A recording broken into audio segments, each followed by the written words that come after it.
It was no accident that this position drew such strong national interest. First, Jeff O'Malley, our Vice President and Director of Athletics, is widely known.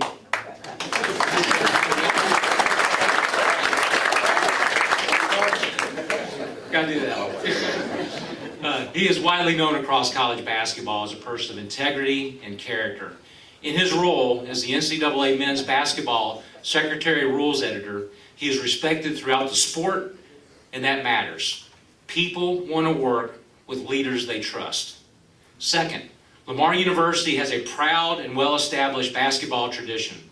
That tradition is known nationally, and it continues to attract coaches who want to build on something meaningful and lasting. And third, Lamar University is a special place to work. This past year, we were recognized by the Chronicle of Higher Education as a great college to work for. That recognition reflects something we feel here every day on this campus. The people who work here know their work matters. They know they are changing lives. And when people understand the importance of their work and they see results, it creates an environment where excellence thrives. What stood out most to me during the interviews was that every candidate spoke about alignment. They talked about the alignment between the president, the vice president and director of athletics, and our coaches here at Lamar. They talked about the sense that Lamar University is functioning as a team. We are all moving in the same direction with the same purpose. That fact mattered deeply to them, and that fact matters deeply to us. There's an old saying that coaches win games, but administrations win championships. We believe that here, and we are working together across the entire institution to position Lamar University to compete for championships. Now, with such an impressive pool of candidates, standing out was no small feat. And yet, Jordan Fee absolutely stood out. In just one season at Gannon University, Jordan took a program that had gone 3-23 the year before his arrival and transformed it into a 32-3 team. Advancing to the NCAA Division II Elite Eight, that turnaround stands as the largest single-season turnaround in NCAA history at any level in men or women's basketball. For that achievement, Jordan was named the 2023-2024 NCAA Division II National Coach of the Year. Jordan's accomplishments as a basketball coach are remarkable, but just as important to us is how he achieved them. Through leadership, accountability, and a clear commitment to student-athlete development. Jordan understands that success is built on culture, relationships, and shared purpose. That philosophy aligns perfectly with who we are and where we are going here at Lamar University. Jordan Fee is the right leader for this moment for our men's basketball team, and we are thrilled to welcome him here and his family to Beaumont and to the Lamar University community. Jordan, welcome to Lamar University. We are excited about the future, and we are proud to have you lead our program.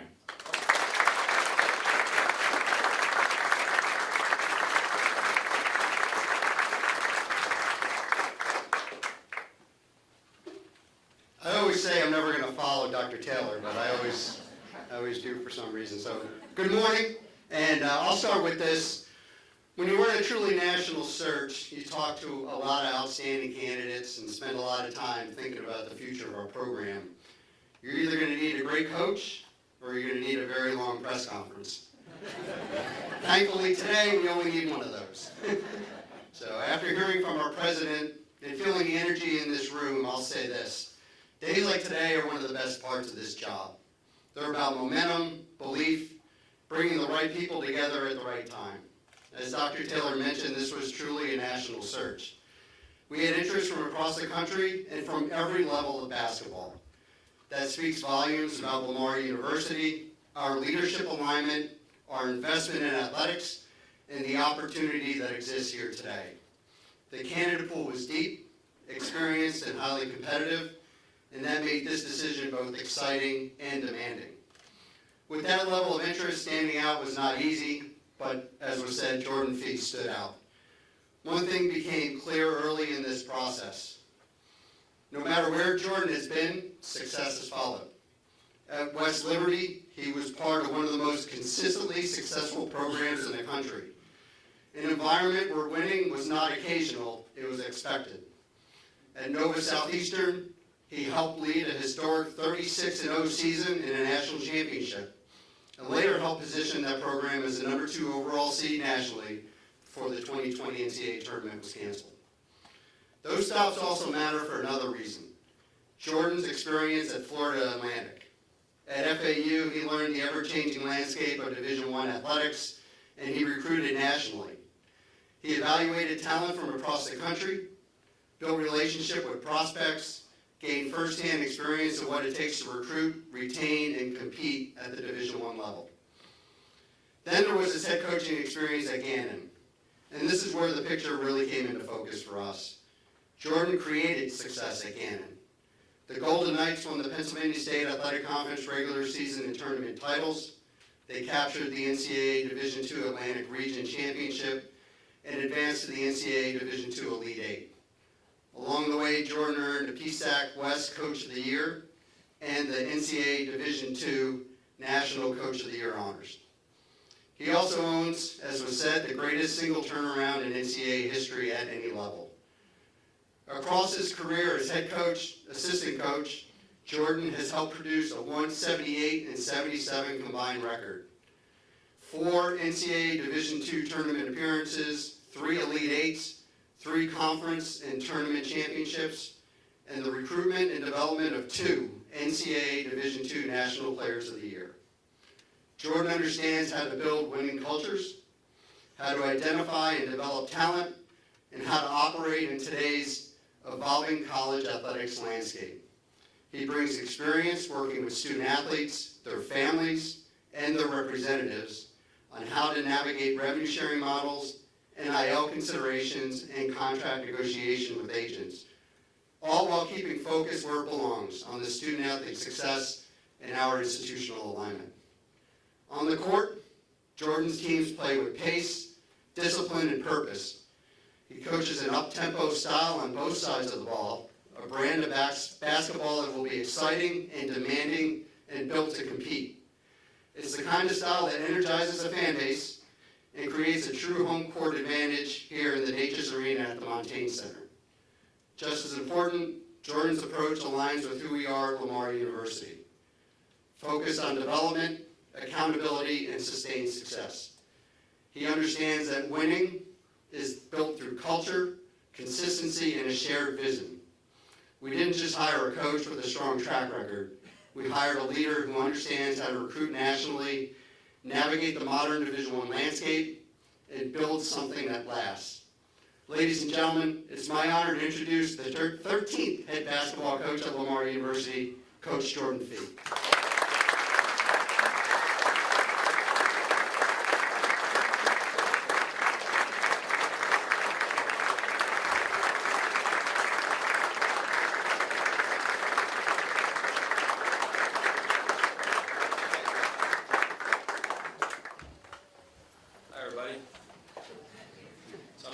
Savvy as these 2 young whippersnappers here. I'm going to read off this Word document. 2 things before I start. If I've got bags under my eyes and I'm looking like I'm a little tired, it's because I am. My wife is at home with our 1-week-old son, our first 1-week-old son. So give me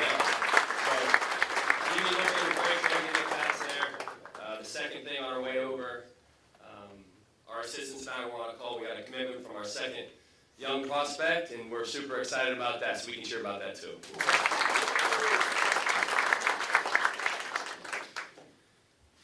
I'm so incredibly excited to be here today, and truly grateful for the opportunity to lead this men's basketball program here at Lamar University.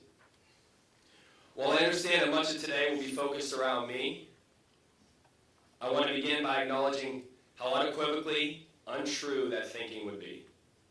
Today is about all of us who represent the past, the present, and the future of Lamar men's basketball. A few decades ago, I'm dating myself, a few decades ago as a young boy growing up and as the son of a high school basketball coach in Western Pennsylvania, I began falling in love with this newly introduced game of basketball. A huge reason for my love of the sport was the team concept. The interaction with teammates, the shared sacrifice and commitment, and the camaraderie and competitive spirit. So while I'll field the questions of today, let's be clear that today extends far beyond myself. This is a dream come true for me, to be named the head men's basketball coach at Lamar University. Thank you. From my first conversation with Jeff O'Malley, accompanied by my time on campus, there was a clear sense of pride, energy, and belief in what this place represents. It's obvious that Lamar University is a very special place. I want to first start by thanking University President Dr. Taylor, Vice President and Director of Athletics Jeff O'Malley, University Administration, David Montaigne, and supporters of this incredible athletics program, and everyone involved in the search process. Your confidence and commitment in me means a great deal and is a responsibility that I take very seriously. Sometimes when success occurs, opportunities inevitably follow. In recent years, as I began to consider the thought of once again becoming a head coach, I thought hard about what that opportunity would have to look like for me and my family. Far more important than anything else, I wanted to find somewhere where there was a clear and distinct alignment among university administration. In my conversations with both Jeff and Dr. Taylor, along with my own research, it became clear that this could very well be the most aligned administration in the country. The lockstep of Dr. Taylor and Jeff O'Malley was one of the driving factors for us in saying yes to this opportunity. To Lamar Athletics student athletes, coaches, and colleagues, we are so excited to be here and cannot wait to support all of you. To the Lamar community, students, alumni, and fans, we need you. We need to get this place going, and it's going to take all of us. We're going to pour everything we have into this program, and in return, all we're asking you to do is show up. Bring the energy, and make the Natchez Arena at the Montaigne Center one of the toughest places to play in the country.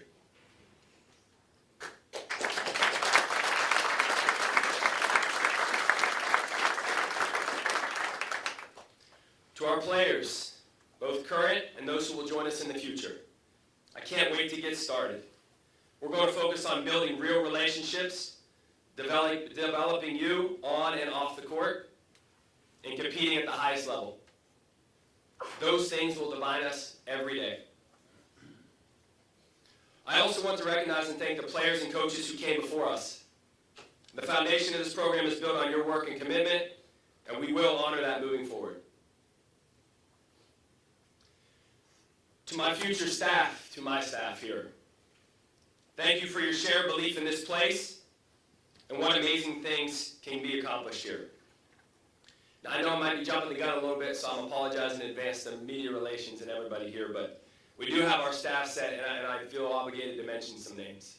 So thank you, respectfully. Aaron Smith and his wife Carrie and daughter Nicole. Aaron's here today. Aaron, where you at? Hiding somewhere?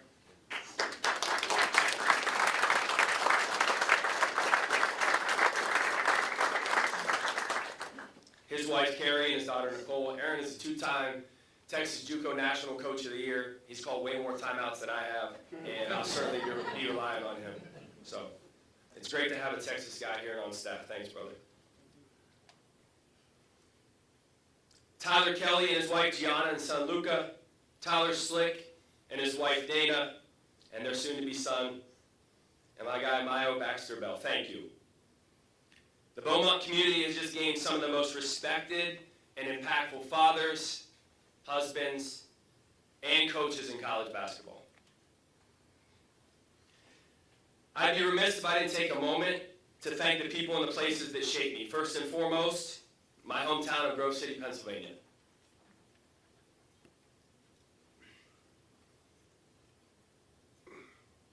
I can assure you that this small Pennsylvania town is now the second most dense Cardinal fan population in the country,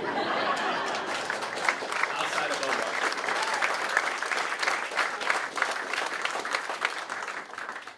To Gannon University, Lisa Goddard McGurk and President Iwanenko, to Florida Atlantic University, John Jacobs and Brian White, to Nova Southeastern University, Coach Jim Crutchfield and Coach Gary Toole. And all of my colleagues and players, thank you. Those years meant everything to me. To my parents, Don and Linda, my brother John and Kelly, my in-laws George and Amy, Jen and Tommy, and my nephews and niece, Owen, Alex, and Cal, I love you.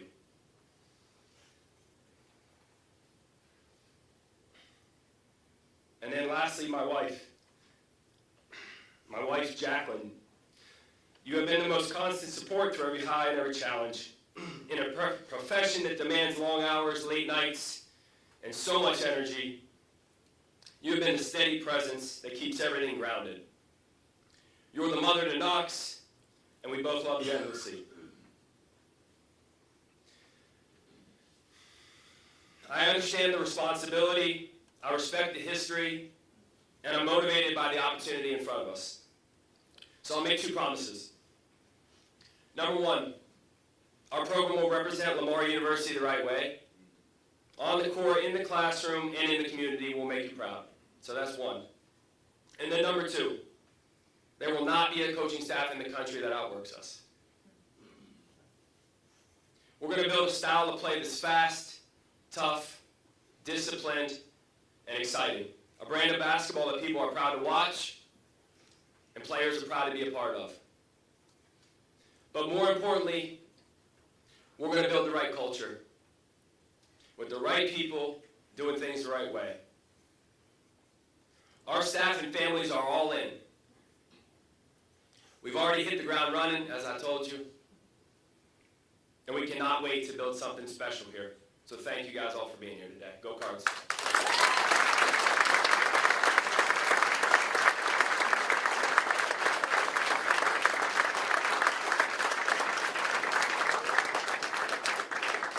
For our media that's in attendance, if there are any questions that you have, we're going to open up this time for those questions. Please identify yourself. Obviously, George's new, he doesn't recognize y'all yet. So please identify the organization that you're with before you ask the questions. Coach Harold Mann, KLVI Lamar Radio. Nice to meet you, Harold. Yes, sir. Looking forward to working with you. First off, welcome to South Thank you, man. Congratulations on new daddy. Thank you. What attracted you when you saw this job opening? Why did you say to yourself, I want this job? We'd be here for a while if I answered all the things that were attractive about this place. First I mentioned, Dr. Taylor and Jeff O'Malley. There's just something about alignment there. I knew they were in lockstep. I felt like something to be said for being somebody's first choice. And I feel that way in recruiting. I tell recruits honestly all the time, and I've been on the phone constantly all week, but go where you're wanted. Don't go just where you're being recruited. Go where you're wanted. And I felt wanted here. That was first and foremost. Secondly, I felt like there's a sense of community here, and that means a lot to my wife and I. Western Pennsylvania is home for me, Northeast Ohio is home for my wife, and I think growing up with a sense of community, when you are in places where you don't feel that quite as much, you tend to miss it. And so I had a strong feel that was not the case here, that there is a sense of community. So that was number two. I think the resources are in place, very honestly. I think, let's call it what it is. You need enough to win in the landscape of college basketball as it is today. And we'll continue to strive to get more and more, be better, look better, resources, all the things, but there's enough to get it done right away. And then I would tell you that this league made sense for what we're trying to do. If we want to talk tactically, it's one of the fastest leagues in America. If you look, it dates back, you can go back through the record books. It's one of the fastest paces in America. And for the way we're going to play, it aligns well with what we're trying to do. You got to be careful doing what we do, and you got to do it really well, but it's the right system and style for a league like this. Putting a team together. Before you know it, it'll be here before we know it. Just talk about the process of getting together a roster. Well, it's here, Harold. It's here, man. It's already here. Listen, there's a lot of things that I've been at Division I level. I played a couple years at Division I level. I've been at GA. I've now been an assistant and associate head coach at the Division I level. And there's a lot of things that I probably haven't done, if I'm being honest. I may not be the best in the country at, but I think one thing that I've proven myself and feel very, very comfortably and confident in is the ability to build a roster. I just know what it looks like. I know what it's supposed to feel like. I understand the dynamics of roster depth. I understand what we do, and first and foremost. So when you understand you've got a vision and a goal, it just makes it a little easier to try to achieve it. You know it's going to work to get there. I've seen it work, and I've seen it work at the highest levels. So, it's going to take a lot of work is what it's going to take. It's funny, that John Wooden's quote of, you can be quick but don't hurry, right? So you want to be quick as you possibly can. I mean, we're by the minute, I feel a constant anxiousness, like I'm just moving time. We're working the phone lines like you can't imagine. We're Zoom calls. Told these guys, not to brag or anything, but I don't know if it's something to brag about or be embarrassed by, but at 11:45 last night, we're at that Buc-ee's on the highway from Houston to here, and I'm sitting on my cell phone, and we're on a Zoom call presenting to a young man out of Chicago. And so, but that's what you got to do. You got to do what you got to do. And that part, I have extreme confidence in. It's going to be the right group. We're going to be really quick, but we're not going to hurry. We're not going to compromise who we are because we may have to sign a handful of guys. They'll be the right guys. I'm excited about that part. Well, you're off to a good Texas start this couple of months. It was awesome. I popped in. Any other questions? Jordan Fee, Holton Pepper 12 News here in Beaumont. You build your team based off of obviously pressing a lot, fast-paced basketball. You kind of touched on that. What style? Why does that style of basketball appeal to you the most? Because it wins. I mean, if you told me we had to play slow and play a zone and walk it up, and that would guarantee us winning basketball, I would do that too. So it's not necessarily. It's just it's been the cog to winning, and it's one that I've been fortunate to have been a part of as a player. So I felt the way there's a feeling to it. I felt what it's supposed to feel like, and then as a coach and getting to do it now a multitude of times and start from the ground up, I feel a confidence in that. Not to mention, it's the most fun style in the world. Why would you want to play any other way, in my opinion? Why would you want to play slow? It's fun to score a lot of points, but it's also more fun to have a strong desire to keep people from scoring. I mean, we're not, let's not get it twisted.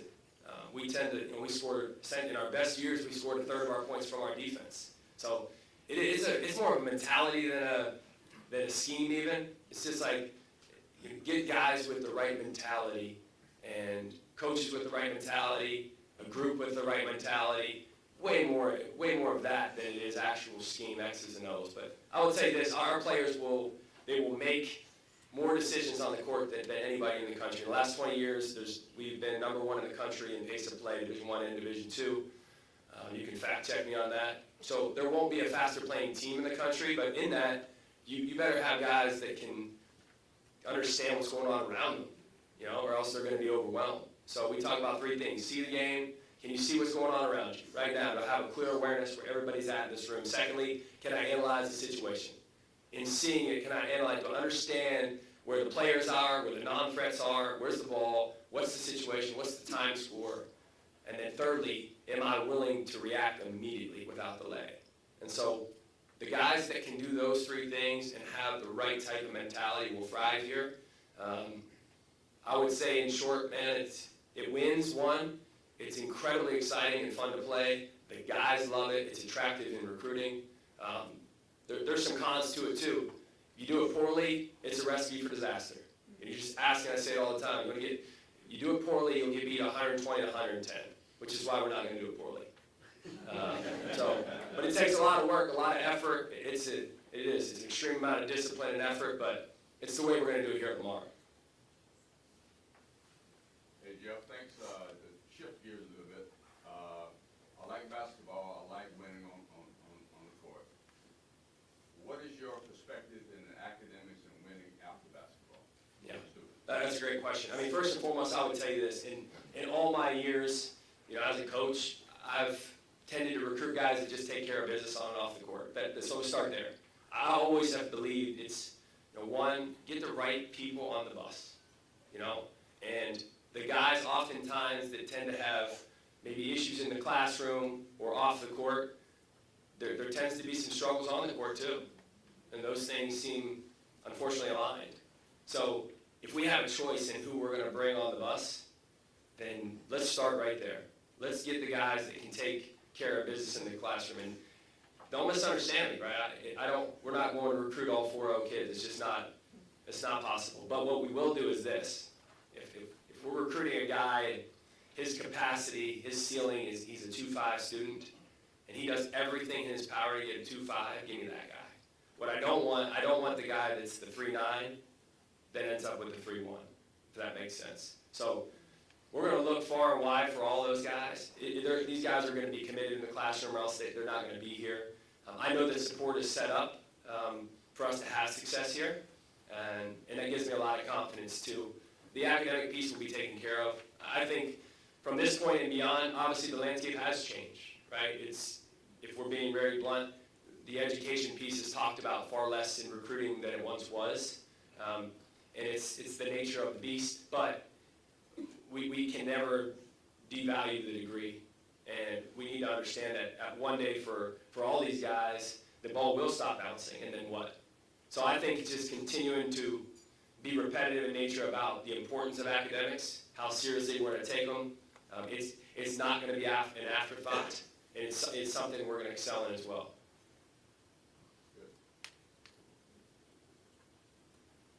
Teddy Romero with Mama Kim's. How you doing, Teddy? Awesome, man. What are you serving up over there? Well, we've got This is your chance to sign. Come on, Teddy, right here. Pepper Chicken Wing Awards. We're known for our pho. We make pho, Vietnamese food, and American food. Sounds good to me, man. If you ever want to do a Mama Kim's night, Lamar to fill this place out, let me know. Awesome. Looking forward to it. that for 3 years. Looking forward to it. My question aligns with his. I am creating a camp called the Grindstone Camp this year. I noticed there was a fault in the road with the youth. The youth were not prepared for college, whether that would be for administration-wise and or getting to there and sustaining that result. Retention rate, right? I would like to know how you feel with that alignment of getting them outside of college, yes, to be in line, because I failed at that in my own life, so I would like to try to help and be an asset to that now. But for these guys that I took on, they're 8th grader, incoming 9th graders, my goal is to have them prepared for college and be able to sustain college, meaning not drop out in the first year, which is what we see a lot of. And with the portal and NIL situations, that's created a bit of havoc for them. How could, or what could you see to happen with your community engagement with the players and the process of the administration to be able to help align that within this area so we could have more signings coming from actual local high schools? Well, there you go. I mean, we're going to start right back there with my guy, Aaron Smith. I mean, I don't think we need to go far and wide to find players. We'll look, but we're going to start right here. And I mean, if you can imagine in the last 3 weeks, the amount of guys that it's oversaturated here with players, and just and honestly the greater Houston area, but in the entire state. And if I'm guessing, hey Smith, you can correct me. Doug Jones, what's going on back there, brother? You know, we're talking to, I don't know, 30 Houston kids, you know, and so why would we go anywhere else? I've been blown away. We've been on the phone with high school coaches in the state. I mean, these guys know what the heck they're doing. So if we can get these local guys here that have been well coached and just like you have been influenced, right, and told the right stuff and have been taking care of business, why would we go outside of here? And then logistically, it just makes sense. You know, why wouldn't we pop in the garden and go see those guys, and you better believe that's what we're going to be doing. So we will be stopping at Buc-ee's often on those road trips. But in all seriousness, you know, I would say it does start with people like you. You know, we're relying on, we can't do it all. We're relying on people like you in the community. We're relying on, you know, middle school coaches, high school coaches across the country to not just better this community, but to better, for me as a guy that loves the game of basketball, I want to see it flourish in our country. And I have seen some drop. You know, as the rest of the world has caught up, you begin to compare yourself to the other countries nationwide. So, you know, I would tell you from the ground up, you know, it's going to take all of you, and then with us, it's going to take, let's make sure that we're very thorough in our evaluations. You know, let's make sure we're getting the right guys here. Let's make sure we're telling the truth in the recruiting process and not, you know, pitching these delusions of grandeur. Let's tell the truth. And if it may not be a fit, but at least we know.